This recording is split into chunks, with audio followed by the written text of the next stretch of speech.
vamos a hablar un poco de bruxismo infantil. No sé si a su consulta llegan muchos padres de familia consultando sobre el hecho de que sus hijos rechinan los dientes, que apretan mucho los dientes y que escuchan, inclusive si se encuentran en el cuarto vecino, ¿verdad? Entonces ahora vamos a hablar un poquito de esto. Es un tema que tenemos que, como todos los temas que hemos venido hablando, ¿verdad? No está limitado a un factor etiológico específico, sino que hay múltiples factores asociados y por ende, pues trabajamos desde una manera transdisciplinaria con otras áreas de la salud y es muy importante, pues, un diagnóstico preciso, ¿verdad? Una historia clínica, indagar en el embarazo de la madre, porque esto no solo es apretar dientes, niño, ¿verdad? Esto es un poco más amplio. Tenemos que hacer énfasis en los controles de prevención durante el embarazo para poder dar un seguimiento, ¿verdad? Un tratamiento. Entonces vamos a hablar un poquito de esto. Ah, pues la parte de bruxismo se menciona o de rechinamiento de dientes o de apretamiento de dientes. Está descrito pues inclusive en la Biblia, ¿verdad? Esas fueron las primeras menciones que se han hecho y están descritas, por ejemplo, en el Salmo 35:16 decía, rechinan los dientes como profanos que se burlan en una fiesta. Luego también está en el Salmo 112 que dice, lo verá el malvado, se irritará y rechinará los dientes y se consumirá. O sea, generalmente estábamos enfocados en que el bruxismo estaba asociado únicamente a dientes, ¿verdad? La oclusión como un factor desencadenante del bruxismo ha estado presente en la profesión odontológica por más de 60 años, pero actualmente vemos que la parte de oclusión no es directamente el factor etiológico para que exista el bruxismo, ¿verdad? Y vamos a hablar un poco sobre la definición. El bruxismo es una actividad muscular que se va a caracterizar por el apretamiento o rechinamiento dental con movimientos de los músculos masticatorios, ¿verdad? No necesariamente el bruxismo va a involucrar un contacto dental repetitivo o sostenido, ¿verdad? Y no es un trastorno de movimiento en personas que de una u otra forma estén sanas, ¿verdad? Existen dos tipos de bruxismo. Está el bruxismo de vigilia y el bruxismo de sueño.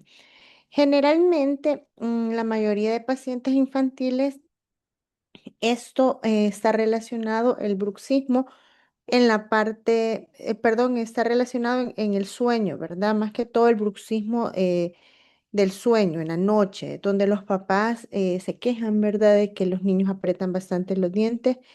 Y aquí es importante comprender esta definición porque aquí es donde nosotros vamos a ir identificando, evaluando y vamos a tratar adecuadamente esta condición, ¿verdad?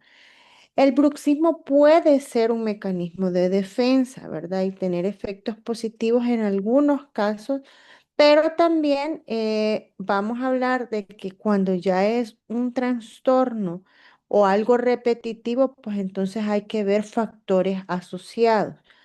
En los niños hay un recambio en la dentición, ¿verdad? La oclusión generalmente no va a ser completamente estable, ¿verdad? Porque hay erupciones, hay exfoliaciones de dientes, pero eh, llega un punto de que si esto es constante, entonces tenemos que vigilar factores asociados a el trastorno como tal, ¿verdad? Y vamos a hablar un poco sobre la diferencia entre bruxismo del sueño y bruxismo de vigilia, ¿verdad? Aquí hay un artículo, ¿verdad? Este artículo me habla un poco de las posibles asociaciones del bruxismo del sueño en niños con diferentes perfiles cronotípicos, ¿verdad? Existen diferentes perfiles cronotípicos que vamos a hablar un poquito y eso está completamente relacionado con el tipo de bruxismo que va a existir, ¿verdad? El bruxismo puede darse durante el día, que hablamos que es bruxismo de vigilia, y el bruxismo de la noche, y es muy importante conocer el ritmo circadiano, ¿verdad? Sabemos que el ritmo circadiano es de 24 horas y este se va a regir por nuestro reloj biológico, ¿verdad? Y este es el que va a controlar el estado de ánimo, las temperaturas y algunas hormonas. Existen dos hormonas principales que son la melatonina y el cortisol. Estas hormonas las produce nuestro cuerpo, ¿verdad? Y son marcadores biológicos que nos van a ayudar a examinar el ritmo circadiano. La melatonina, que la melatonina nos dice, ¿verdad? Cuando ya es hora de irnos a la cama, ¿verdad? Nos ayuda en el control del sueño. Y el cortisol, pues es esta hormona que nos mantiene alertas, ¿verdad? Entonces, tanto la melatonina como el cortisol son hormonas que van a desempeñar un papel fundamental en la sincronización de los ritmos circadianos, ¿verdad? Entonces, aquí es importante conocer el, la diferencia que existe entre el bruxismo de vigilia, que esto es muy clave para un diagnóstico preciso y un manejo adecuado, ¿verdad? Y vamos a hablar un poco de los perfiles cronotípicos, ¿verdad? Aquí hay otro estudio que me habla, ¿verdad? De la asociación que existe de los ritmos o de los perfiles circadianos en el nacimiento de los infantes y que esto, pues, marca el hecho de cómo un individuo puede tener dentro de su infancia alguna asociación con el bruxismo.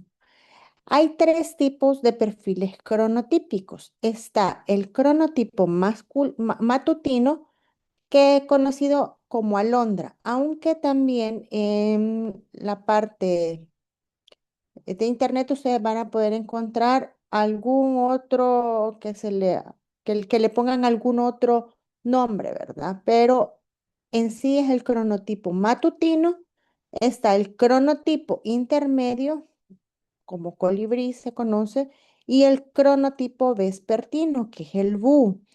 Estos tres tipos cronotípicos, cada individuo funciona de manera diferente, ¿verdad?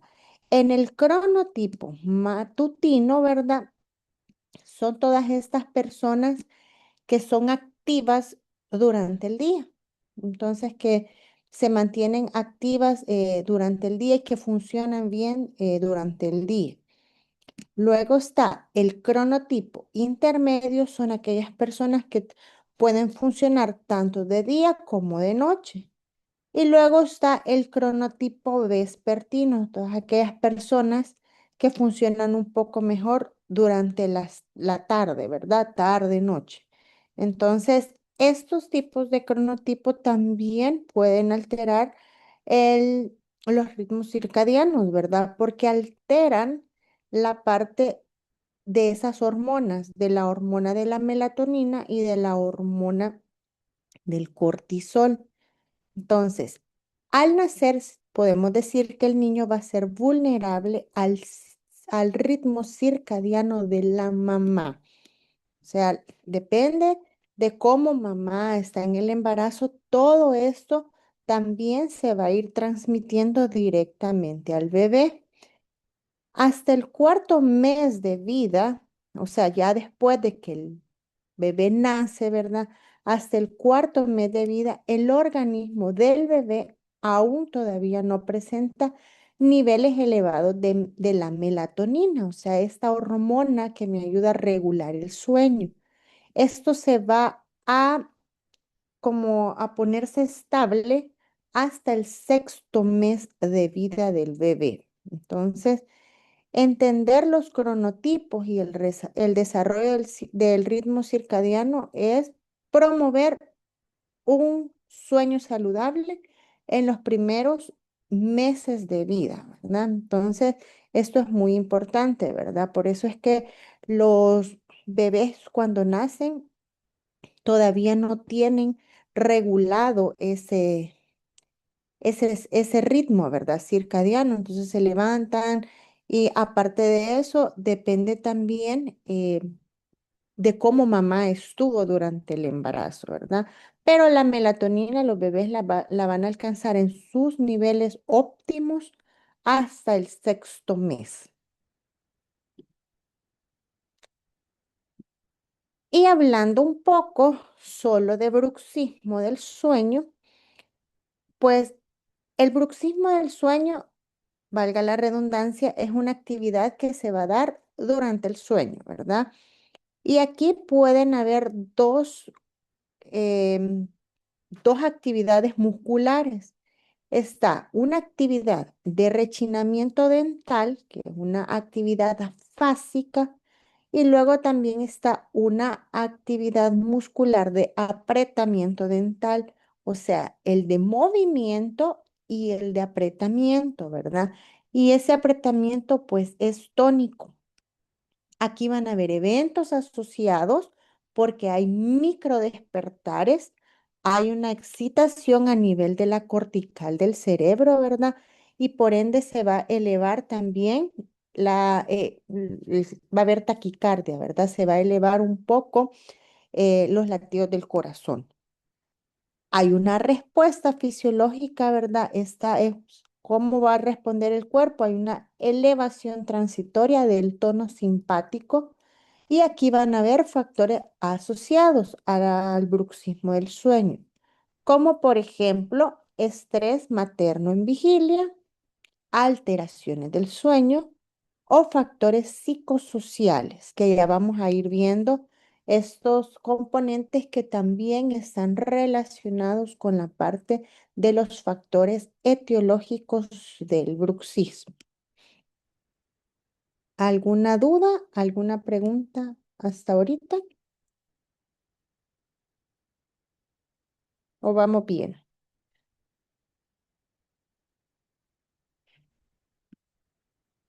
Bueno, dentro de los factores etiológicos vamos a hablar que están los dos grandes componentes aquí principales, el bruxismo de vigilia y el bruxismo del sueño.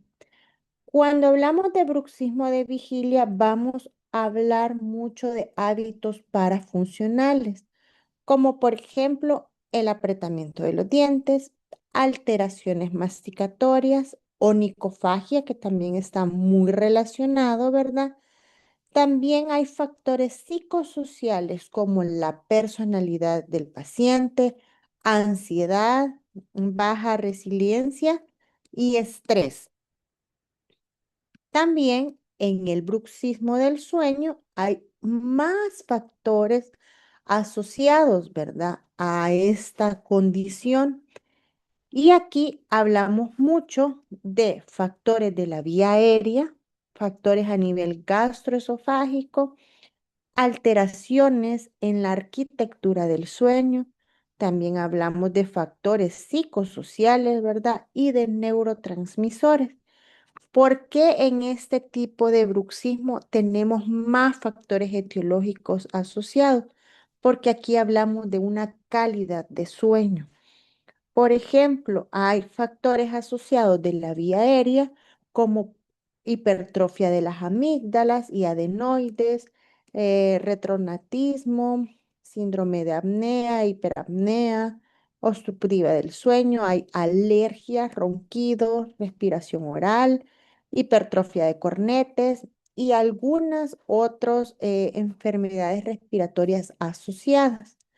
Luego también tenemos reflujo gastroesofágico, ¿verdad? Sabemos que cuando el paciente se coloca en una posición completamente horizontal, ese flujo, ese ácido que se encuentra en el estómago sube, ¿verdad? Y entonces el paciente pues tiene esos micro despertares y aquí mismo entra la parte de bruxismo. También una alteración en la arquitectura del sueño, como aumento de microdespertares, ¿verdad? Trastornos del sueño. y los neurotransmisores de los que hablábamos, dopamina, serotonina y melatonina. Entonces, ahora pues, el bruxismo de vigilia generalmente asociado a hábitos parafuncionales y factores psicosociales, que aquí pues tenemos que hacer una anamnesis del paciente, ¿verdad? Para poder determinar con cuál del tipo de bruxismo estamos tratando, ¿verdad? Pero vamos a hablar bastante de lo que es el bruxismo del sueño. Y aquí vamos a hablar un poco de la genética, porque también la genética me va a jugar un papel muy importante tanto en la predisposición de bruxismo de sueño y bruxismo de vigilia, ¿verdad? Esta parte de la genética va a estar asociado mucho, mucho a la parte de la serotonina, porque aquí vamos a hablar bastante de lo que son estos neurotransmisores y estas hormonas, ¿verdad? En el bruxismo del sueño vamos a hablar que se han encontrado que existe asociación de polimorfismos en cuestión de la serotonina, ¿verdad? Y la gestión de emociones, la regulación del ciclo de vigilia y también del sueño, así como la regulación del hambre, ¿verdad? Y de la sociabilidad del paciente. Entonces aquí la serotonina está relacionada con gestión de emociones, me ayuda a regular el ciclo de vigilia y sueño, también me ayuda a regular el hambre y ayuda a la parte de la sociabilidad del paciente, ¿verdad? En su entorno o en su ambiente, ¿verdad? Entonces, si la serotonina está alterada, ¿verdad? Entonces va a haber alteraciones generalmente en todos estos puntos, ¿verdad? Y aquí es donde vamos a ver la parte de la regulación del ciclo de vigilia y el ciclo de sueño. Hay estudios, ¿verdad? Genéticos y análisis genéticos de observaciones longitudinales que han llevado paso a paso a ciertas familias o a ciertos miembros de la familia donde han aparecido tanto bruxismo del sueño como bruxismo de vigilia y esto se traduce en una cadenita tanto de papás, ¿verdad? Como de hijos, ¿verdad? Entonces, en estos casos, los polimorfismos genéticos, ¿verdad? De tanto la dopamina como la serotonina van a tener implicaciones funcionales y van a estar completamente relacionados con la parte de regular el sueño, ¿verdad? Y aquí es donde aparece ya bruxismo del sueño en estos pacientes porque dentro de su código genético hay alteraciones, ¿verdad? De estos componentes, de la parte dopaminérgica y de la parte de la serotonina, ¿verdad? Y estos genes de dopamina son los que van a estar relacionados al bruxismo porque representan un patrón genético ya predisponente. Entonces, hay una disrupción del sistema de recompensa a nivel cerebral, hay estrés tóxico, ¿verdad? Creo que en las primeras clases les hablé del estrés tóxico y el estrés no tóxico, ¿verdad? El estrés tóxico es ese que está constantemente ahí alterándonos y eso es lo que me va a generar en el paciente, ¿verdad? Cuando ya está al momento de dormirse, ese estrés es el que genera un apretamiento porque involuntariamente está en una parte de rechinamiento, ¿verdad? O una parte de apretamiento de los dientes y esto por el mismo estrés que lo ha llevado durante, o sea, que lleva ahí, ¿verdad? Por alteraciones que hay dentro de estos componentes. También estrés materno-infantil, también patrones de crianza, ¿verdad? Autoritarios, eso está relacionado también. Cambios perjudiciales en la calidad de vida y factores o condiciones socioeconómicas de la familia, ¿verdad? Entonces, todos estos factores genéticos van a interactuar para que en un ambiente, o sea, en el ambiente en el que este individuo se desarrolle, ¿verdad? Van a haber experiencias de vida que van a ir influyendo en el desarrollo del bruxismo infantil, generalmente bruxismo de sueño. Y también dentro de la genética hay ciertas sustancias químicas, en este caso neurotransmisores o biomarcadores que están asociados al bruxismo. Están ciertas metaloproteinasas como son la metaloproteinasa 2 y la metaloproteinasa 9, que estas metaloproteinasas están asociadas con el bruxismo. ¿En qué sentido? Se asocian con el bruxismo porque existe un biomarcador que es la catecolamina metiltransferasa, que esa es la encargada de degradar las catecolaminas. ¿Qué son las catecolaminas? Pues las catecolaminas son unas sustancias químicas que son neurotransmisores y hormonas que le van a ayudar al cuerpo a responder ante ciertos estímulos, o ante estrés, o ante emociones, o ante situaciones de alerta, ¿verdad? ¿Cuáles son las más conocidas o las principales? Son la adrenalina, ¿verdad? Tenemos la dopamina, tenemos la noradrenalina, ¿verdad? En el caso de la adrenalina, pues nos aumenta la frecuencia cardíaca, aumenta la presión arterial, también le ayuda al cuerpo, ¿verdad? A estar en este luchar o huir, ¿verdad? Por ejemplo, la noradrenalina está relacionada con la parte de alerta y atención, ¿verdad? Esta noradrenalina va a participar mucho en la parte de la ansiedad y la respuesta al estrés. Y la dopamina está relacionada con el placer, con la motivación, con la recompensa y también va a influir en los movimientos y emociones. Entonces, si eh, este biomarcador, que es la catecolamina metiltransferasa, está alterada, esta es la que se va a encargar de degradar estas enzimas de las catecolaminas, ¿verdad? Entonces, si está alterada, pues no va a degradar dopamina, adrenalina y noradrenalina, y entonces va a verse alterado y va a haber un estrés y una respuesta genética y aparición de bruxismo. Entonces, es muy importante pues en este caso, un historial, ¿verdad? Un historial que me ayude a comprender qué es lo que está pasando en este niño. Luego también mencionábamos que habían enfermedades relacionadas de base.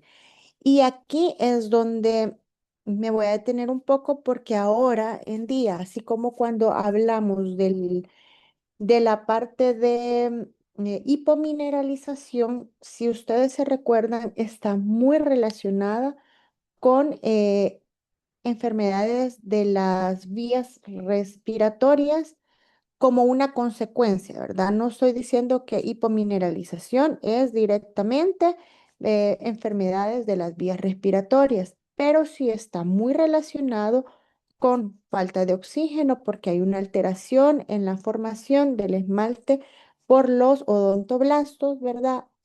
Pacientes con historial de bronquitis o neumonía, pacientes eh, que nacieron antes del tiempo, con bajo peso. Entonces, en este caso también bruxismo tiene bastante relación con trastornos respiratorios. Por ejemplo, el bruxismo del sueño está asociado a trastornos respiratorios, síndrome de piernas inquietas, trastornos de la conducta durante el sueño REM, ¿verdad? También puede estar relacionado con epilepsia, reflujo gastroesofágico y en sí, el bruxismo vamos a decir que es el síntoma y no es el problema en sí, ¿verdad? Entonces, el bruxismo es el síntoma de que algo está pasando. Entonces, no vamos porque muchas veces solo nos enfocamos en la parte dental, ¿verdad? El paciente está bruxando, desgastando dientes, vamos a hacer restauraciones, vamos a poner guardas, pero si no tratamos la base, ¿verdad? En este caso, enfermedad base relacionada con este bruxismo del sueño, son restauraciones que vamos a estar colocando una, dos, tres veces, porque este paciente nunca va a mejorar el síntoma si nosotros no vemos la parte real de lo que está pasando con alguna enfermedad de base que tenga. Entonces, los hábitos y las condiciones que van a afectar el sueño tienen un rol en el desempeño emocional y social, ¿verdad? En este caso, madres gestantes, ¿verdad? Que han tenido alguna alteración durante el embarazo, también se va a ver relacionado al momento que este paciente nazca. En este estudio se verificó, ¿verdad?, que había una asociación entre el bruxismo del sueño y otros desórdenes que habían en adultos. Esta fue una revisión sistemática, ¿verdad? Casi siempre el bruxismo ha estado estudiado en caso de adultos y en caso de pacientes infantiles hay muy pocos estudios, ¿verdad?, que me respondan a qué está pasando con los niños.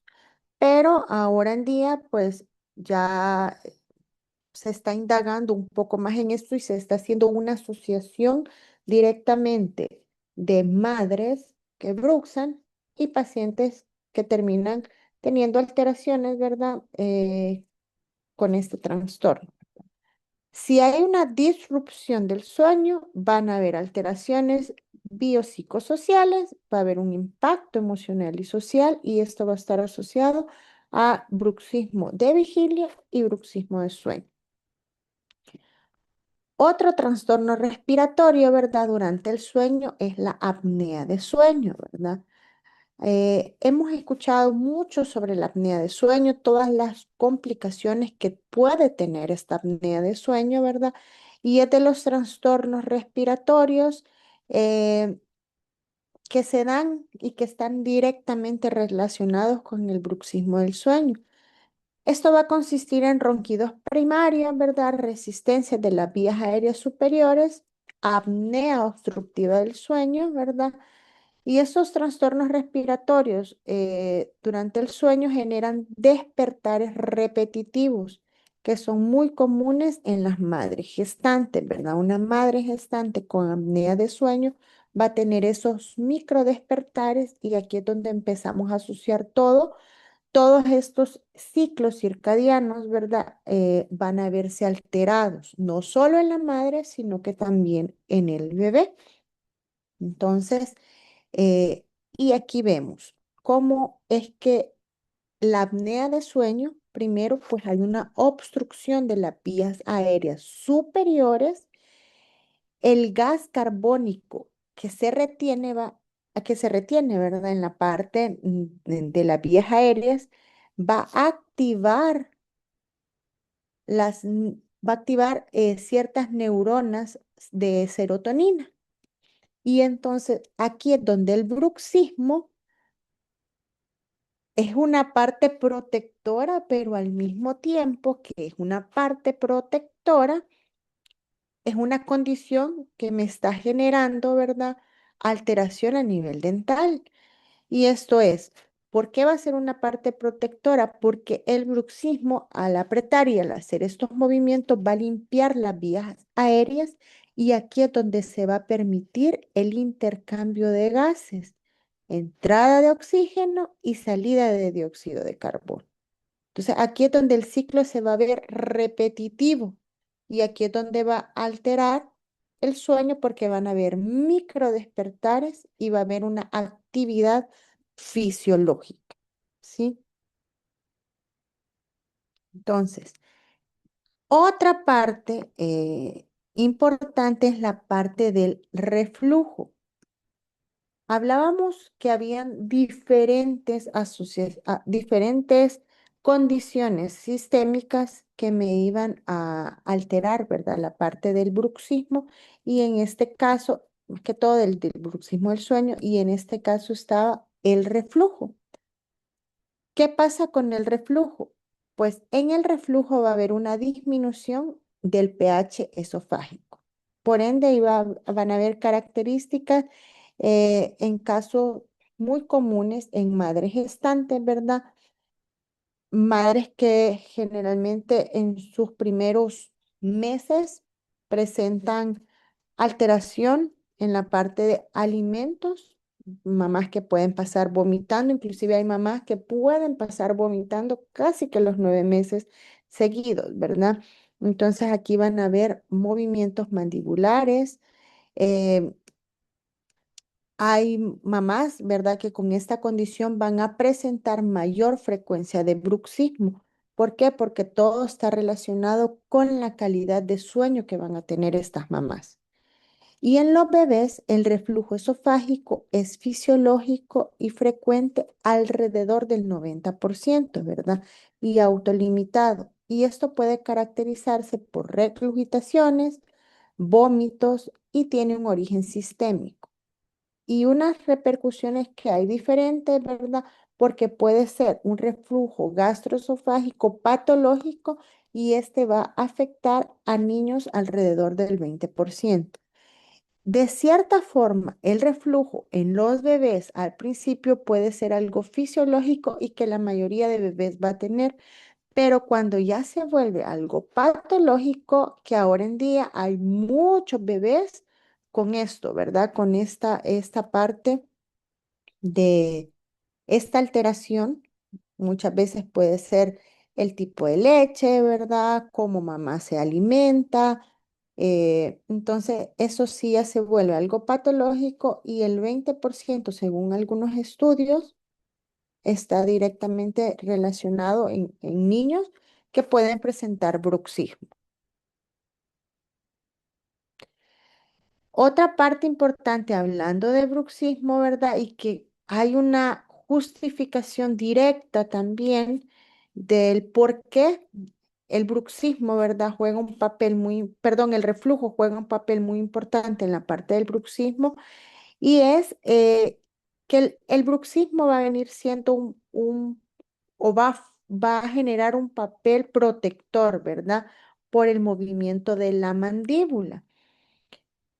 Al realizar este movimiento de la mandíbula, se va a estimular o va a haber un aumento del flujo salival, ¿verdad? Y va a haber un aumento del pH. Entonces, esto como una consecuencia de la capacidad de la saliva que tiene al hacer un buffer o al hacer un amortiguador, ¿verdad? Para contrarrestar la parte del ácido por lo del reflujo, ¿verdad? Entonces, a los movimientos estimulan, ayudan a que se genere mayor flujo salival y por ende aumento del pH por todos los componentes que están en la saliva. Hablamos de calcio, de fosfatos, ¿verdad? Entonces, todo esto es como algo protector, ¿verdad? Entonces, el bruxismo pues, podría decirse que en esta parte del reflujo puede ser algo protector, pero mientras esto tampoco se trate, no podemos estar diciendo que, ok, la mamá o el bebé tienen bruxismo, tienen reflujo, van a tener bruxismo y esto los va a proteger. No se trata de esto porque a largo plazo estamos viendo que hay alteraciones en la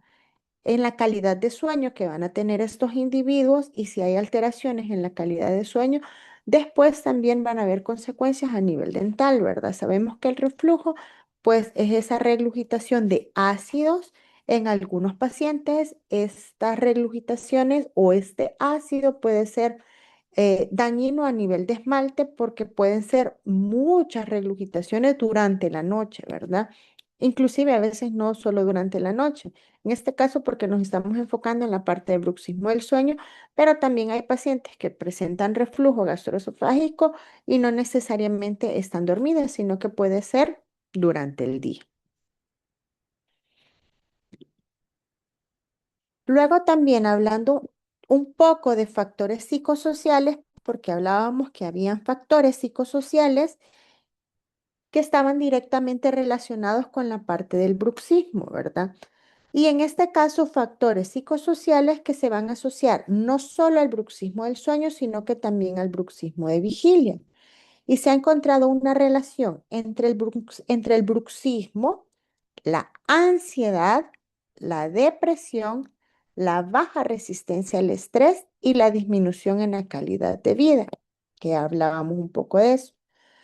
El bruxismo va a entenderse como una manifestación multifactorial y no únicamente como un hábito oral, ¿verdad? Sino que viene el cerebro, llega un estímulo, ¿verdad? O un factor, estrés, cortisol y dopaminas alterados, apretamiento dental y por consecuencia desgaste dental, ¿verdad?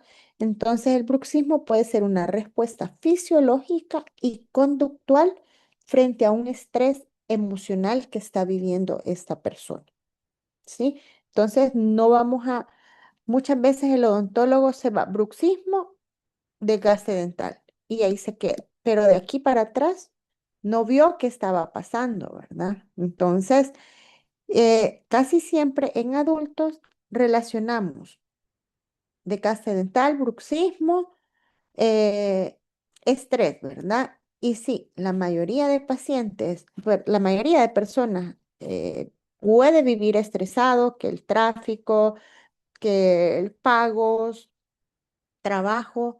Entonces, pero también puede estar relacionado con algún factor externo, porque pues todos vamos a tener en cierta medida cierto estrés por alguna condición. Pero si todos, o sea, todas las personas que vivimos bajo cierto estrés, todos tuviéramos bruxismo. Algunos pacientes que no tienen bruxismo. Entonces tenemos que indagar qué factores están asociados a que esta pues respuesta, ¿verdad? Fisiológica y conductual se esté dando. Cuando hablamos de estrés, embarazo y bruxismo, vamos a hablar que en la mamá de por sí hay un estrés, ¿verdad? Está embarazada. Pero también en esta ansiedad materna puede haber condiciones de partos prematuros, bajo peso al nacer, menor edad gestacional, restricción de crecimiento fetal, menor perímetro cefálico, ¿verdad? Y esto va a generar cierta condición ya, o sea, de base, para que el paciente, en este caso el niño, pueda presentar alguna condición, ¿verdad? El bruxismo siempre lo vamos a ver como un mecanismo de defensa durante situaciones de estrés, porque la masticación repetitiva y el apretamiento dental van a disminuir temporalmente adrenalina, dopamina y cortisol, que generalmente estas son las tres o los tres componentes que van a estar directamente relacionados con la parte del bruxismo. Cuando el estrés se mantiene de forma crónica, aquí es donde lo llamamos estrés tóxico, va a disminuir la capacidad adaptativa del organismo, ¿verdad? Y aquí pueden aparecer por consecuencia factores asociados clínicos, ¿verdad? A bruxismo de vigilia y a bruxismo de sueño. Esto, el bruxismo puede ser inicialmente un mecanismo compensatorio, pero a largo plazo esto se va a convertir en un problema de salud porque la calidad de este paciente va a verse alterada, ¿verdad? Se va a ver alterado sus dientes porque se van a ver alterados el esmalte dental, puede haber mayor sensibilidad, puede haber alteración a nivel de articulaciones y puede haber también alteración a nivel de músculos de la masticación, ¿verdad? Y aquí es donde vamos a hablar un poco de la serotonina, la dopamina y el bruxismo. Los papeles de los neurotransmisores de los que hablábamos, serotonina y dopamina, estos directamente relacionados con la parte de regulación emocional, ciclo sueño-vigilia, respuesta al estrés y conducta emocional. Y cuando hablamos de el bruxismo como un mecanismo de defensa, vamos a hablar de que el bruxismo va a tener una alteración en la captación de la serotonina y este va a estar directamente relacionado con una mayor frecuencia de bruxismo del sueño, ¿verdad? La disponibilidad alterada de la serotonina en este caso puede alterar o incrementar las probabilidades de que este paciente tenga bruxismo del sueño. Y los trastornos psicológicos maternos pueden manifestarse mediante un bruxismo en la gestación y por ende alterar el ciclo del bebé, ¿verdad? Y las implicaciones del tratamiento en la parte de la serotonina o tratamiento serotoninérgico, ¿verdad? El tratamiento farmacológico durante el embarazo puede influir en el desarrollo neuroconductual del recién nacido, porque puede ser que a esta mamá le den un tratamiento farmacológico para modular la serotonina, pero también va a haber alteraciones a nivel de la neuroconductual del bebé. El bruxismo puede considerarse un marcador indirecto de las alteraciones neurobiológicas y emocionales, ¿verdad? Y ahora bien, viene una parte muy importante acá, donde hablamos también de otros factores, en este caso, sí, factores psicosociales también, ¿verdad? Pero que están muy, muy, muy relacionados. Todo lo que hablamos tiene mucha relación. La parte de las enfermedades de base a nivel respiratorio son muy importantes entenderlas porque aquí es donde el odontopediatra trabaja de manera bien directa y relacionado con otorrinos. Tenemos que tener otorrinos, ¿verdad? De base donde podamos estar refiriendo pacientes porque si no mejoramos nosotros esta condición a nivel de vías aéreas superiores, tampoco vamos a mejorar la parte de bruxismo. Pero también viene esto que es dieta, pantallas y bruxismo. Ya hay muchos estudios ahora que me relacionan bruxismo con consumo frecuente de azúcar refinada, uso excesivo de pantallas y una implicación a nivel de odontopediatría. El consumo frecuente de azúcar refinada, es decir, más de 2 veces al día, ¿qué me va a pasar? Va a haber alteraciones a nivel del sueño. Va a haber una disgregación o una alteración en el cortisol, o sea, aquí se va a ver alterado el cortisol, va a haber mayor riesgo de depresión y va a haber un incremento de los síntomas, ¿verdad?, de TDAH. Esto está muy directamente relacionado con el alto consumo de azúcares. Y aquí hablamos consumo de azúcares durante los primeros 1000 días de vida. También, pues, relacionado con la parte de caries dental, ¿verdad? Ahora volvemos al mismo punto de partida de todas las enfermedades que hemos estado hablando, de todas las condiciones a nivel dental, el consumo de azúcar, ¿verdad? El consumo de alimentos con azúcar que me va a desarrollar un montón de alteraciones a nivel no solo dental, sino que sistémico. Y ahora el uso excesivo de pantallas. Esta parte del uso excesivo de pantallas está bien, bien, bien directamente relacionada con la parte de bruxismo. Ahora en día, el juego al aire libre se ha disminuido grandemente. Si no es que un 80%, la mayoría de niños andan con su tablet, con su celular, con su computadora, o sea, todo es pantallas. El niño está molestando, le damos el teléfono. El niño está inquieto, le damos la tablet. Todos los niños andan su tablet que se les ha dado pues en las escuelas, ¿verdad? Que tienen su tablet para los trabajos en línea, pero también es la misma tablet en la que andan viendo todos los videos. Entonces, se recomienda que antes hacer una higiene de sueño. ¿Por qué? Porque antes de irnos a la cama no debería de haber uso de pantallas, todo, televisor, celular, tableta, computador. ¿Por qué? Porque nuestro cerebro queda trabajando. Al quedar trabajando, ¿verdad? Entonces, todo va a repercutir en esa alteración de todos estos componentes, melatonina, cortisol, y por ende va a alterar y va a caer a nivel dental y va a haber un apretamiento de dientes o un rechinamiento de dientes, ¿verdad? Porque hay una alteración de los sistemas dopaminérgicos. Hay una peor calidad de sueño y hay una mayor activación cerebral nocturna. Entonces, por eso, siempre que los papás me preguntan, mi niño rechina los dientes, primero me voy a la parte básica, que es, ok, consumo de azúcares, uso de pantallas. Luego de que me dicen, no, que casi no usa pantallas, casi no consume azúcar, entonces nos vamos también a la parte sistémica, ¿verdad? Aquí es donde empezamos a indagar sobre alguna alteración, problemas psicosociales también. ¿Por qué? Porque si no, esto nos va a dar una implicación a nivel de odontopediatría, ¿verdad? Que el bruxismo es un fenómeno biopsicosocial. Va a haber una evaluación clínica donde debemos incluir todo eso.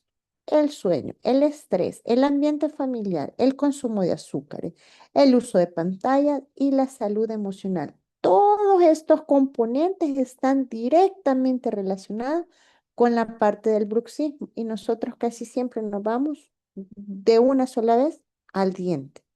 Entonces, esto como un punto importante, ¿verdad? Una alimentación equilibrada, el uso responsable de pantallas y la evaluación integral odontopediátrica son claves para prevenir y tratar el bruxismo de forma efectiva. ¿Sí? ¿Alguna duda o pregunta hasta ahorita?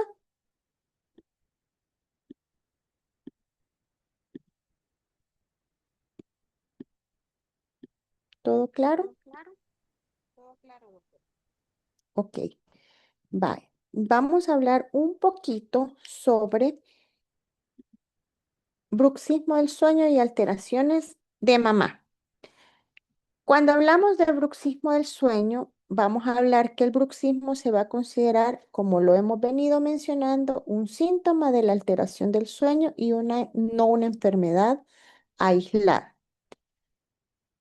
Cuando hay bruxismo del sueño, este puede estar relacionado con diversas condiciones que son directamente materno-fetales, como por ejemplo diabetes gestacional, restricción del crecimiento fetal, bajo peso al nacer, deficiencia de hierro y deficiencia de folatos.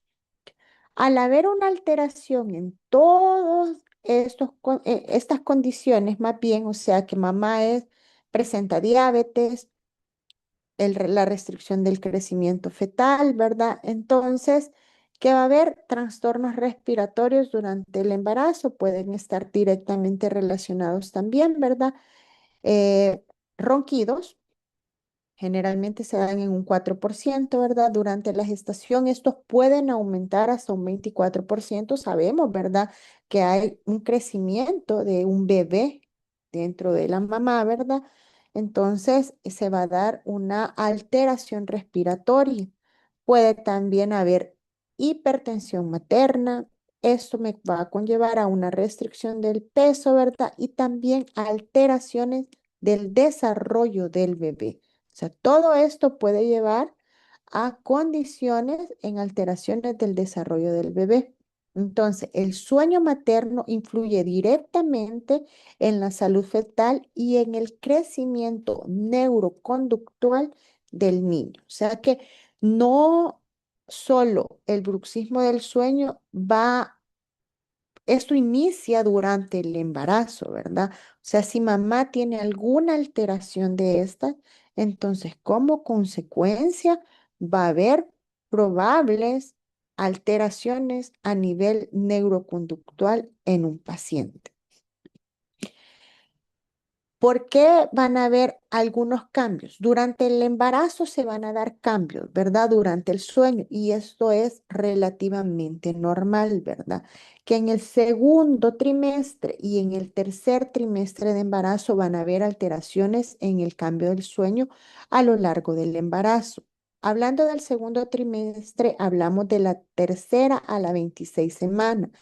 Va a disminuir el tiempo total de sueño nocturno, aumenta el porcentaje del sueño de ondas lentas, ¿verdad? Es decir, el sueño profundo e incrementa la percepción del sueño inquieto, ¿verdad? Entonces vemos en esta pequeña gráfica, ¿verdad? Que se va elevando del primero al tercer trimestre, ¿verdad? El tiempo total de sueño, pues, al principio es mayor, luego va en decadencia.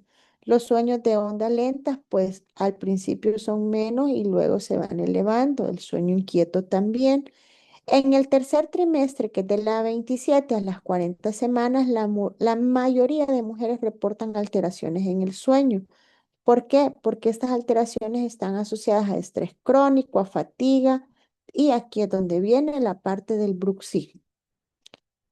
Solo el 1,9% de las mujeres embarazadas no presentan síntomas nocturnos durante el primer trimestre, perdón, durante el tercer trimestre. O sea, es un porcentaje bien mínimo, ¿verdad?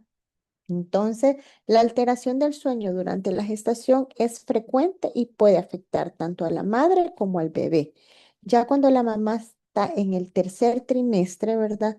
De embarazo, generalmente ya son mamás que les toca dormir ligeramente sentadas, ya no pueden dormir completamente acostadas, pueden presentar reflujo en ese momento, ¿verdad?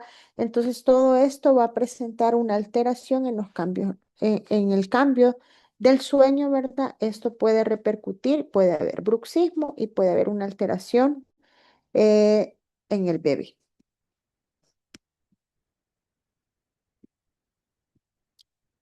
También en esta parte, pues, hay evidencia científica, hay unos estudios, estos estudios de acá abajo, que me mencionan que hay una relación perdón, una relación entre la salud mental materna y el sueño infantil.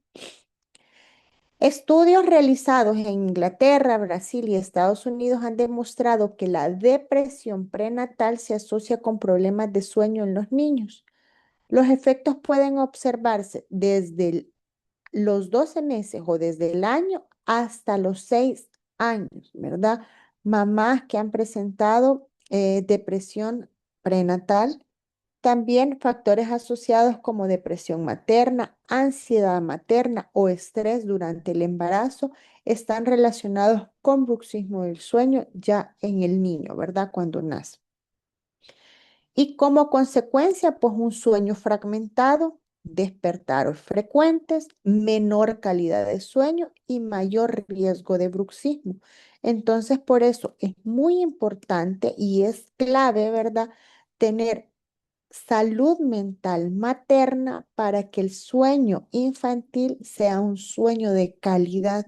Entonces, sí es muy importante, volvemos a esto, tener estas relaciones con todos los profesionales, no somos aislados, ¿verdad? Aquí es donde hay implicaciones a nivel psicológicas, a nivel pediátricas, a nivel de otorrinos, a nivel de odontología, ¿verdad? A nivel del personal de la salud, como enfermeras que también nos ayudan a la parte de la educación materno-infantil. Entonces, si no hay una calidad buena de una salud mental, ¿verdad? Entonces todo esto se va a ver directamente relacionado, ¿verdad? En niños que pueden presentar alteraciones en el bruxismo. Y luego también está la parte del estrés familiar y el bruxismo infantil como tal. Aquí podemos encontrar factores socioeconómicos asociados, podemos encontrar algunos hallazgos, ¿verdad?, que me dan mayor estrés materno. Y dentro de los factores asociados, pues, bajos ingresos familiares, esto genera estrés también en la familia y no solo en papá y mamá, porque muchas veces este estrés es transmitido a los niños. Bajo nivel educativo materno, ambientes familiares caóticos, gritos, padres separados, estrés tóxico presente en las familias, ¿verdad? Aquí también puede entrar o jugar un papel importante hábitos como, por ejemplo, alcohol, cigarrillo, todos estos factores que están directamente relacionados con la familia se transmiten directamente al niño y son factores que tal vez el niño no los externa, pero que están presentes ahí y como consecuencia es un paciente que tal vez no va a externar que algo está sucediendo en su familia, entonces su calidad de sueño siempre se va a ver alterada. Y aquí, pues, en la parte de mamá puede haber interrupciones del sueño, ¿verdad? Interrupciones del sueño en el niño, ¿verdad? Y los niños que viven en ambientes familiares con alto estrés tienen hasta el doble de probabilidad de presentar bruxismo del sueño. El estrés materno puede afectar la regulación del sueño y la salud bucal del niño. Como parte de la conclusión de esta sección, ¿verdad? Que hablamos que el bruxismo infantil debe de evaluarse desde una perspectiva psicosocial. Aquí vamos a considerar calidad de sueño, salud mental materna, la dinámica familiar, condiciones socioeconómicas y estrés tóxico, ¿verdad? ¿Por qué? Porque el bruxismo del sueño en niños puede ser una manifestación de alteraciones familiares, emocionales y de sueño más profundo. Entonces, esto es como parte de la etiología del bruxismo, ¿verdad? Viéndolo que el bruxismo no es el problema en sí, sino que es una sintomatología de algo mayor, ¿verdad? Esto es como la punta del iceberg, pero abajo hay toda una condición distinta a la que tenemos que indagar, en la que tenemos que hacer énfasis para saber qué es lo que nos toca. Entonces, ahora vamos a ver la evaluación directamente como parte del bruxismo, ¿verdad? Entonces, ¿en qué nos vamos a enfocar? ¿Cómo vamos a hacer esta evaluación? Entonces, porque muchas veces llega el paciente, si es un paciente adulto, abre la boca, piezas plana, ok, tiene bruxismo, una guarda. Entonces, pero no vamos a esto. Primero tenemos que hacer una evaluación, ¿verdad? ¿Y por qué? Porque aquí el objetivo principal es respondernos una pregunta. ¿Cómo vamos a evaluar el bruxismo de una manera confiable, válida y relevante, ¿verdad? ¿Esto para qué? Para determinar s- qué son los factores positivos que vamos a tener nosotros, cómo vamos a actuar. El bruxismo está siendo un mecanismo de defensa, el bruxismo está asociado a alguna enfermedad, algún trastorno, el bruxismo está asociado a alguna parte familiar, ¿verdad? Que sabemos que en muchos casos nosotros como odontólogos no vamos a poder resolver esto, pero sí podemos ir guiando a los papás al lugar correcto, ¿verdad? Donde podemos en conjunto poder irlo ayudando, ¿verdad? Entonces está un enfoque de la evaluación desde dos perspectivas, ¿verdad? Que van a ser el enfoque instrumental, no instrumental, perdón, y el enfoque instrumental. Nosotros pues nos vamos a quedar en esta parte de acá. Eso pues ya no lo hacemos. Esto más que todo es algo que tenemos que conocer, ¿verdad? Pero no estamos directamente relacionados con esta parte.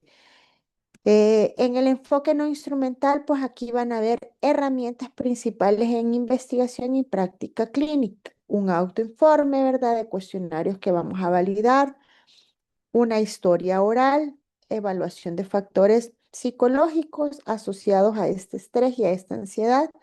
Y dentro de la inspección clínica, pues signos de desgaste dental, hipertrofia muscular, dolor a la palpación, ruidos articulares y algunos otros signos clínicos asociados. Ahora bien, cuando hablamos de esto, de signos de desgaste dental, también tenemos que tener muy en cuenta aprender a diferenciar entre signos de desgaste dental por bruxismo y signos de desgaste dental por desgaste dental erosivo, ¿verdad? Que es otro tema también eh, en el que nosotros también tenemos que, de una u otra forma, ver, ¿verdad? Porque este desgaste dental erosivo también está íntimamente relacionado en la parte clínica, es decir, aspectos clínicos que nosotros vemos casi similares a bruxismo, pero también, pues en bruxismo indagamos sobre otros factores. Y luego en el enfoque instrumental, pues hay herramientas que registran y miden la actividad relacionada con el bruxismo, como por ejemplo polisomiografías, electromiografías, poligrafías respiratorias y evaluaciones ecológicas momentáneas, que esta es una aplicación que registra el tiempo, ¿verdad?, de los episodios de bruxismo de vigilia y factores asociados. Esto pues el paciente lo registra en una aplicación, entonces ahí es donde va dando un puntaje para saber las alteraciones que se dan del bruxismo, ¿verdad? Y los demás, pues, el primero, pues, son estudios integrales del sueño, ¿verdad? Que van a registrar variables fisiológicas y la actividad muscular masticatoria. Luego está la electromiografía, que registra la actividad eléctrica de los músculos de la masticación. Y la poligrafía respiratoria, que evalúa variables respiratorias y su relación con el bruxismo. Entonces, esta parte de aquí, pues es muy importante que la tengamos, que la conozcamos, porque no es que nosotros vamos directamente, ¿verdad?, a hacer este tipo de estudios, pero sí nosotros podemos guiar al paciente, ¿verdad? En caso de que ya indagamos la parte de todo el cuestionario, vimos historial y aún así, pues esto no cambia, entonces podemos tener en cuenta que existen otro enfoque instrumental en donde nosotros podemos ir derivando. En la anamnesis e historia clínica para evaluar bruxismo, pues tenemos la entrevista directa con la madre, ¿verdad? Este objetivo principal es informar acerca de la historia de bruxismo. Y aquí esto es muy importante tomar en cuenta porque muchas veces los pacientes no llegan con la mamá. A veces llegan con la abuelita, a veces llegan con el tío, entonces a veces se nos vuelve un poco complicado porque no tenemos la información completa para poder dar un diagnóstico no solo de bruxismo, sino que de otras patologías. Entonces, por ejemplo, ¿qué podemos consultar a la mamá? ¿Desde cuándo presenta bruxismo? ¿Ocurre durante el día? ¿Ocurre durante la noche? ¿Está asociado a algún estrés, ansiedad o algún evento específico que usted nos quiera compartir? ¿Con qué frecuencia se ocurre, verdad? De ahí, entrevista indirecta en el bebé, pues aquí la información la van a proporcionar los padres o cuidadores. Aquí pues preguntamos que si los episodios son observados de rechinamiento dental, horario, ¿verdad?, de aparición, día, noche, si hay alteraciones en el sueño, ¿verdad? Si hay conductas asociadas como pacientes irritados, em, succión digital, apretamiento dental o algún hábito parafuncional también, ¿verdad? Factores de riesgo a investigar. Hablamos alimentos, ¿verdad? Hábitos alimenticios, consumo de azúcar refinada, frecuencia de ingesta, uso de pantallas, horarios, el tiempo de uso de pantallas y salud en general, sueño, estrés, enfermedades sistémicas de base y luego revisión por sistemas, ¿verdad? Preguntar para obtener información médica sobre trastornos respiratorios del sueño, reflujo gastroesofágico, alteraciones neurológicas o problemas emocionales y conductuales. Y luego, pues, estos cuestionarios nos van a ayudar a validar un bruxismo de vigilia, ¿verdad? Comportamientos orales también y un bruxismo del sueño. Entonces, hay ciertos cuestionarios, ¿verdad?, que también podemos tener en cuenta, ¿verdad?, que son cuestionarios validados. Por ejemplo, está la escala de somnolencia de Epworth, que son trastornos respiratorios, cuestionarios de trastornos respiratorios y escalas para evaluar el reflujo gastroesofágico, ¿verdad? Entonces, siempre es muy importante que una anamnesis bien estructurada desde la madre gestante hasta el bebé va a permitir identificar estos factores conductuales y ambientales relacionados con el bruxismo, y esto me va a facilitar a mí poder dar un diagnóstico más preciso y un manejo integral. Y en la parte clínica, pues ya cuando tenemos al paciente, ¿verdad? Porque va a llegar este paciente, va a llegar este niño, Entonces vamos a hacer una evaluación clínica. En esta evaluación clínica va a ser una evaluación integral y sistémica que me va a permitir identificar riesgos y factores asociados al bruxismo, ¿verdad? Vamos a valorar los músculos de la masticación y vamos a valorar articulación temporomandibular también, ¿verdad? Luego también en esta evaluación vamos a ver y vamos a tratar, ¿verdad? Una búsqueda de sonidos articulares. Siempre hay pacientes que si ustedes colocan sus dedos sobre la articulación temporomandibular, van a ver que aparecen ciertos ruidos, ¿verdad? No estamos hablando que todos los pacientes, pero sí tenemos que evaluar articulación. Palpación, ¿verdad? Vamos a palpar alguna protuberancia que veamos, simetrías también o alguna sintomatología de algún paciente que presente dolor a nivel de los músculos. Y en el examen intraoral vamos a inspeccionar no solo dientes, sino que tejido blando. Esto es muy importante. ¿Por qué? Porque aquí vamos a evaluar tejidos intraorales, línea alba, festoneado de la lengua, imperfecciones en los labios, exostosis. Esta parte es importante y clave. Tuve un paciente de 3 años, sí, 3 años tenía. Yo a este paciente lo vi al año de vida. Un paciente completamente preventivo. La mamá es médico, me lo llevó para ponerlo en control. Mm, Pues profilaxis, aplicación de flúor y el paciente llegó, se perdió. Luego llegó 2 años después de la primera vez que yo lo había visto y me lo llevaron porque tenía algo en el carrillo. Me mencionaron que tenía algo en el carrillo y que lo estaban tratando por una candidiasis. Bueno, me lo llevaron. Cuando yo lo vi, primero, el niño presentaba unas ojeras súper marcadas. Presentaba ojeras, me lo llevaron las tías, no me lo llevó la mamá, pero las tías eran las que lo cuidan.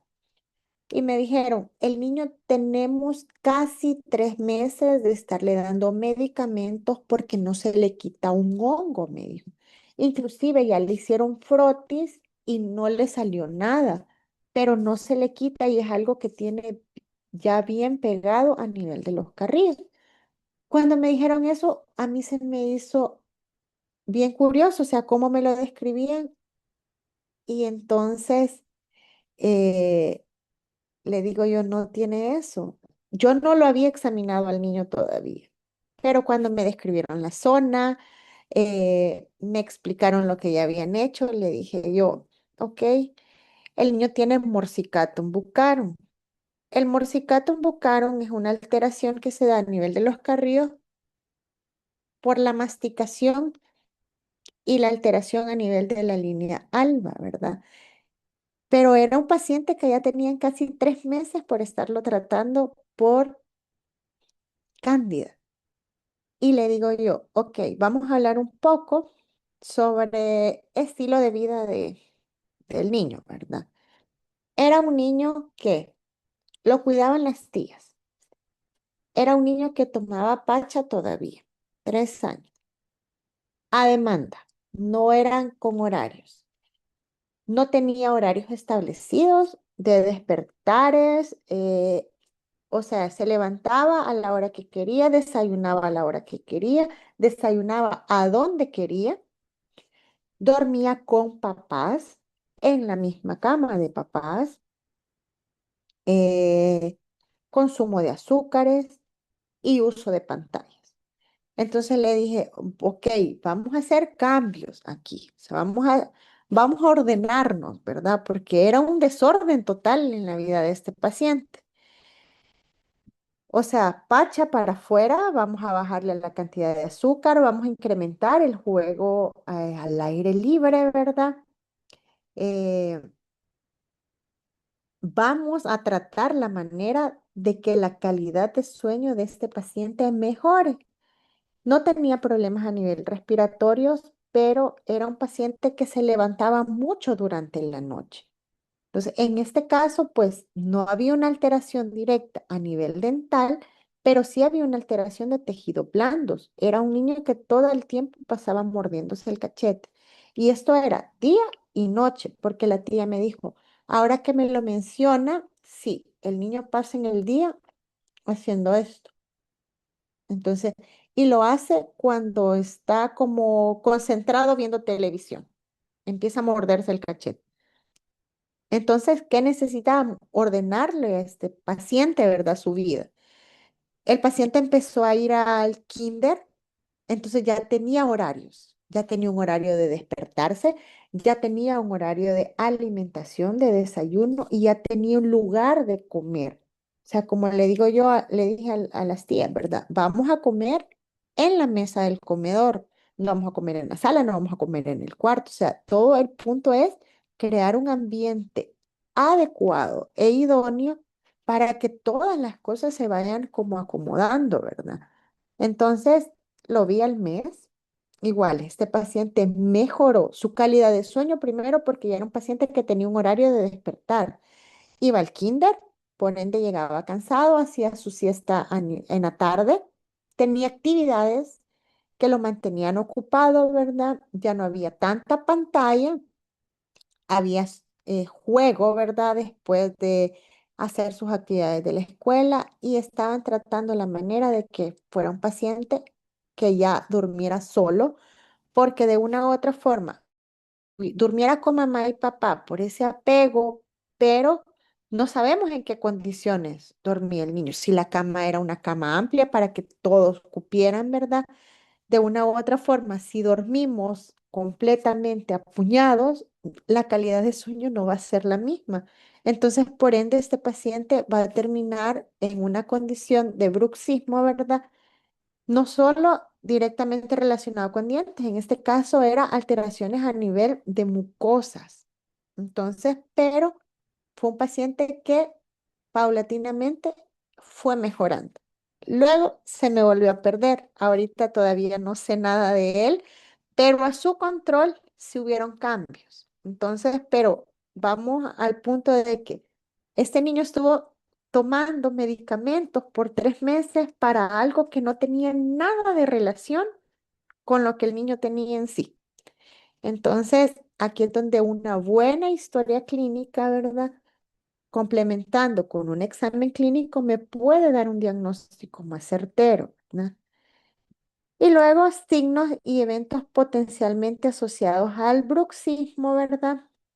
Eh, Signos en la mucosa oral, desgaste mecánico de los dientes o restauraciones, ¿verdad? En este caso, pues pueden haber facetas de atrición, abrasión, restauraciones fracturadas, hipertrofia de los maceteros, dolor o sensibilidad muscular.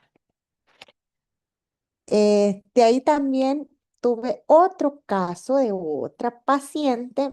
Esta paciente había pasado por maxilofacial, había pasado por ortodoncista, había pasado por pediatras, mm, varios pediatras, y había pasado por odontólogo. La mamá llegó porque ya no aguantaba que la niña apretara los dientes, que en el caso de ella no solo era apretado de dientes, era rechinado, ¿verdad? Sí había ruidos y había movimientos. Y la niña no dormía. No dormía, la niña estaba con una calidad de sueño pésima. Viene y empezamos a indagar. En este caso era una paciente sumamente ansiosa y era una paciente que estaba obsesionada con el notas. Pues en este caso, no sé si papás eran los que exigían, ¿verdad? Pero era una niña que todo el tiempo pasaba como ansiosa por las notas que iba a obtener. Eh, También habían habido episodios de pérdidas familiares, abuelitas y creo que una tía cercana, ¿verdad? Cercanas a la niña. Entonces, en este caso, pues indagamos todo esto, vimos la parte dental, no habían, así que podemos decir, desgastes tan marcados dentales, no habían alteraciones a nivel de mucosa, pero sí era una paciente que ya su calidad de sueño estaba completamente alterada y la de la mamá también. En este caso, pues eran ambas, ¿verdad? Porque me decía la mamá, no duerme conmigo, duerme en su cuarto de la par, pero yo escucho, me decía. O sea, para que escuchara era porque era un ruido muy fuerte. Incluso ella se levanta a veces asustada porque se escucha. ¿Qué hice con esta paciente? Cambiamos, ¿verdad? Cambiamos hábitos de alimentación, mejoramos la parte de ejercicio al aire libre, como le digo a los papás. Hacer ejercicio no es jugar, son dos cosas diferentes. Y con los niños, pues no es que los vamos a poner a hacer ejercicio 1 hora. Con que 15 minutos juguemos pelota, corramos, caminemos, andemos en bicicleta, ya es ejercicio. O sea, pero es algo que tiene que ser todos los días o por lo menos en horarios establecidos, ¿verdad? Que vamos a hacer esta actividad porque es como que hagamos la tarea, ¿verdad? Entonces, es una actividad que la vamos a hacer, compartimos como familia y ahí se van energías, liberamos estrés, ¿verdad? De una u otra forma, pero no es jugar, no es que voy a ir a jugar con las muñecas allá afuera al patio o a la calle, ¿verdad? O voy a tirar pelotazos un ratito, no, es una actividad como tal que necesitamos hacer. Entonces mejoramos esto, disminuimos pantallas y ella empezó a tomar melatonina, kits, gomitas de melatonina. En este caso sí se nos volvió un poco complicado porque aquí eh, en el país no venden melatoninas infantiles, solo venden melatoninas para adultos. Entonces, platicamos con el pediatra, vimos la dosis de la melatonina. Igual, los frascos de melatonina ya vienen ahí como indicados, ¿verdad? Si son comerciales o gomitas comerciales, cuánta es la cantidad de gomitas que se pueden dar. Recordemos, la melatonina es una hormona que produce nuestro cuerpo, ¿verdad? Y que si está alterada, también se va a ver directamente alterado la calidad de sueño. Entonces, estuvo con esa gomita, ¿verdad? Que las mandó a traer porque aquí no hay. La vi al mes, mejoró esta paciente. La vi a los 3 meses después.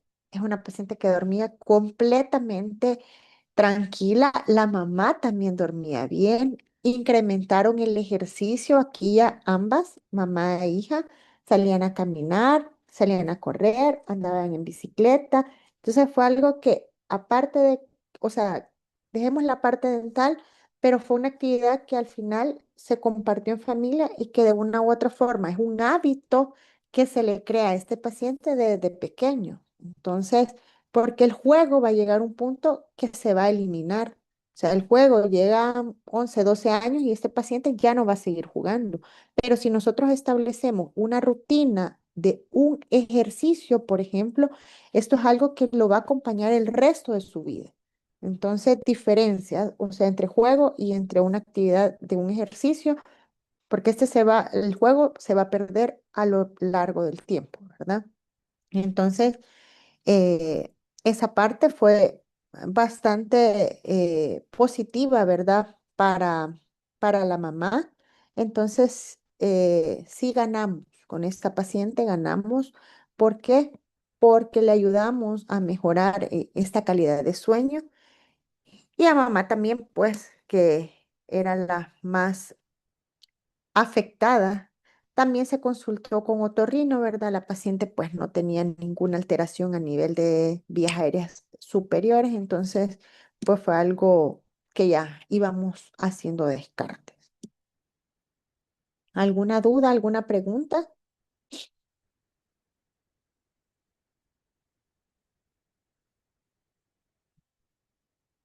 ¿No? Ahora bien, ¿qué vamos a hacer entonces para la prevención del bruxismo infantil desde la gestación? Hay tres pilares fundamentales para un desarrollo saludable, ¿verdad? Y hablando, vías aéreas saludables, lactancia materna y educación de los padres. Vías aéreas saludables, pues mantener una vía aérea permeable, idealmente el 95% despejada. La respiración oral y los ronquidos se asocian con mayor frecuencia de bruxismo infantil. Una adecuada oxigenación cerebral va a prevenir la activación de la serotonina que induce el bruxismo del sueño. Vamos a tratar oportunamente el reflujo gastroesofágico para evitar una constricción de la vía aérea superior, ¿verdad? Entonces, necesitamos tener una vía aérea saludable y permeable. Lactancia materna, otra parte fundamental y una parte protectora. Hemos visto que lactancia materna tiene pues muchos beneficios, ¿verdad? Y es por eso del cual hacer énfasis y promover lactancia materna porque tiene muchos beneficios y este va a favorecer el desarrollo del patrón respiratorio nasal, ¿verdad? El paciente va a tener un patrón de respiración nasal diferente que un paciente que toma biberón. Contribuye al crecimiento adecuado de las estructuras orofaciales, eh, músculos de la masticación, arco dentarias, ¿verdad? Por eso es que se recomienda que la lactancia materna se extienda hasta los 2 años y medio. Los niños alimentados con biberón tienden a respirar con mayor frecuencia por la boca y no por la nariz. La lactancia materna va a aportar beneficios nutricionales, inmunológicos y emocionales también, por esa estrechez y ese vínculo que va a generar el bebé con la mamá, ¿verdad? Educación prenatal a los padres, reconocer signos tempranos de respiración oral, ¿verdad? En el paciente, identificar ronquidos frecuentes, buscar atención temprana ante síntomas de reflujo gastroesofágico, tanto en la mamá como en el bebé o en el niño, ¿verdad? Si ya no es un bebé. Promover hábitos saludables desde el embarazo y durante la primera infancia. Hábitos de alimentación, hábitos, ejercicios, reducir el uso de pantallas, cuidar la parte de la salud mental que es fundamental, crear ambientes familiares saludables. Todo esto pues nos ayuda, ¿verdad?, a ir haciendo una educación prenatal. El bruxismo debe entenderse como una condición multifactorial y la prevención va a comenzar durante la gestación mediante una adecuada respiración, una lactancia materna y la educación familiar, ¿verdad? Y aquí en la parte de la prevención del bruxismo infantil, ¿verdad? Y lo que ya les mencioné ahorita, alimentación saludable, vamos a promover estos hábitos saludables desde los primeros años de vida, reducir azúcares, favorecer alimentos naturales, promover hábitos alimenticios saludables desde la primera infancia, uso de pantallas, evitar completamente pantallas antes de los 2 años de vida, y aquí es donde vienen los 1000 días de vida del paciente. Favorecer el juego al aire libre y actividades familiares, mejorar la calidad de sueño, la higiene bucal temprana, ¿verdad? Inicial higiene oral desde la erupción del primer diente con una pasta fluorada, disminuir la acumulación de placa bacteriana, favorecer el desarrollo saludable en la dentición y salud emocional, enseñar regulación emocional, ayudar a reducir el estrés y la ansiedad, promover entornos familiares seguros y estables. Esto es muy importante, ¿verdad? La prevención del bruxismo infantil no va a depender de una placa oclusal. Esto no. No vamos a poner férulas en pacientes. ¿Por qué? Porque se ha demostrado que la efectividad de los tratamientos del bruxismo del sueño en los niños no es una férula, sino en promover todos estos hábitos saludables. Recordemos que también esto me va a restringir el crecimiento de los huesos. Es un paciente que está en crecimiento y esto no lo vamos a estar cambiando cada mes. Entonces, esto me va a restringir el crecimiento, ¿verdad? Y esto pues está apoyado en artículos, ¿verdad?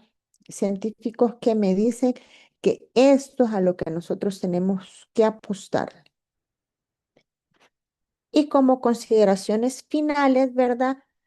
O para ir concluyendo, pues vamos a decir que el bruxismo no es más que un hábito oral. O sea, no es solo apretar dientes, sino que es un síntoma. El bruxismo no es una enfermedad y puede reflejar alteraciones de muchos tipos, que ya las vimos: respiratorias, emocionales, gastrointestinales, neurológicas, factores psicosociales. La prevención va a empezar en el embarazo, ¿verdad? No cuando el niño nace. Va a necesitar atención de todos estos. Es una atención transdisciplinaria: odontopediatría, pediatría, psicología, otorrinolaringología, gastroenterología, neurología. O sea, son varios profesionales de la salud que están directamente relacionados con esto. Puede tener efectos protectores y nocivos, ¿verdad? No siempre va a representar un daño, debe de entenderse dentro del contexto clínico de cada paciente. Y aquí es donde cada profesional va a actuar en su labor, y la odontología basada en evidencia va a permitir orientar adecuadamente a las familias y prevenir riesgos futuros, ¿verdad? Diagnóstico integral, prevención temprana y un bienestar infantil. Entonces es muy importante comprender, ¿verdad?, que el origen del bruxismo va a permitir intervenir oportunamente a la mamá y por consecuencia va a promover un desarrollo saludable del bebé. Así es que eso es lo que tenía para compartirles, doctora, sobre este tema que es bastante amplio. Nuevos enfoques, ¿verdad? Nuevos enfoques de cómo vemos el bruxismo. Ya no solo es dientes, ya no solo es un desgaste, ya no es solo férulas, sino que esto va más allá de algo puramente dental. No sé si alguien tiene alguna duda, alguna pregunta o alguien quiere compartir algo. Con mucho gusto, pues dejo ahí el micrófono abierto.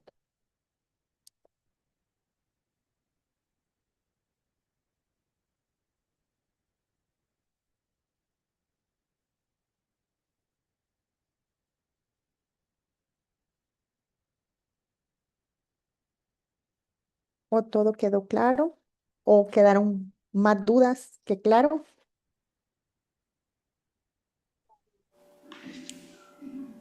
Buenas noches. No, doctora, solamente agradecerle por la información que nos ha compartido. Creo que es un tema en el que todas hemos tenido pacientitos con este tipo de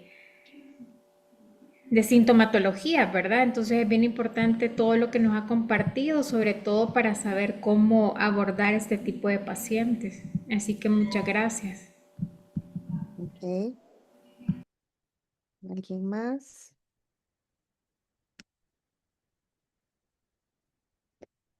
Bueno, si no tienen dudas, si no hay preguntas, pues ahí dejo mis contactos. Si surge alguna duda, alguna inquietud, pues con gusto pueden escribirme. En lo que yo pueda les ayudo, ¿verdad? O las oriento. Y esta fue mi última intervención que tengo con ustedes. Les deseo suerte en su diplomado, y éxitos pues, en sus labores de odontopediatría. Muchas gracias, doctora. Bueno, y que tengan una feliz noche y un feliz fin de semana. Gracias, igual. Muchas gracias, doctora. Feliz noche.